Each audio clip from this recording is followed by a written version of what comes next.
Welcome, and in this video we will look at briefly on APA, or American Psychology Association referencing style. In social work you will use it a lot, and again, as you learned from all other videos, do it faster and you will learn it.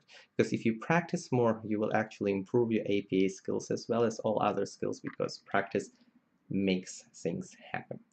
So APA is an academic reference format which is used in social work writing. So whenever you will submit your research paper or any type of paper, it's a good practice to learn how to do it in correct APA format.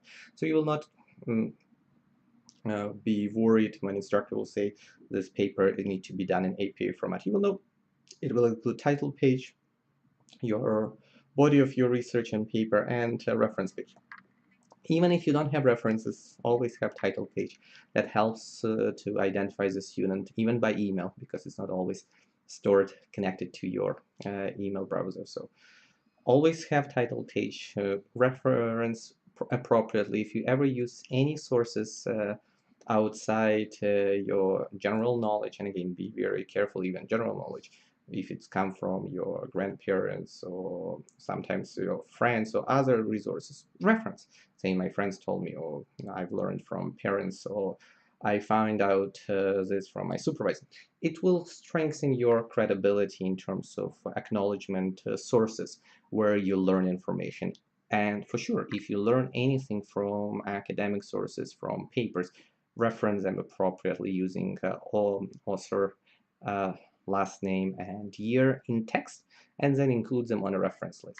With APA, I highly encourage to get yourself a manual. You can get it in library, free of charge, or if you like online, there is APA blog. I personally use blog all the time if I need to know how to reference YouTube video or how to reference journal article. I put that request in a Google search and say APA blog, and automatically I usually will get the first reference to that will be a direct link to the APA blog, and there you will have a format of how to do it appropriately, correctly, and you will never have a problem. I encourage you to learn that style as soon as you start writing your first paper, because then you will get better. As I told you in the past, whenever you learn, you will keep updating and building your knowledge. But start early. Uh, take those APA blog articles, read them, find general resources. I encourage always to use academic professional resources, because there's many APA guides and other additional material. Use primary sources always. Try to get APA manual, because that's what usually your instructor will use, and APA blog is based on the manual, but it's available and accessible online. So make sure you learn APA.